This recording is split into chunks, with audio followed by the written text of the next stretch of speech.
Welcome. In this video I will show you how to change your DPI settings on Samsung Galaxy Tab Active 5 Pro.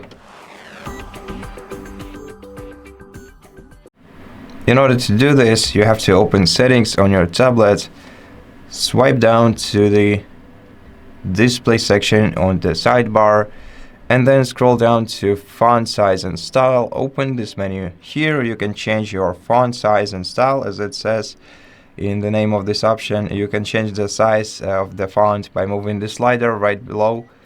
You can make the font bolder by switching the toggle to the right, and you can change the font style in this menu. You can even download more fonts from the Samsung store.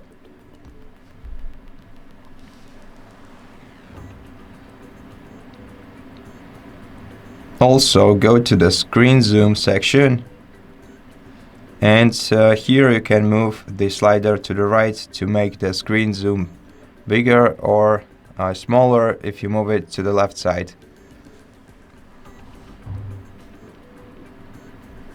And that's basically all the DPI settings that you have on this tablet. So thank you so much for watching this video. If it helped you, please consider subscribing to our channel, leave us a like and a comment below, and I'll see you in the next one.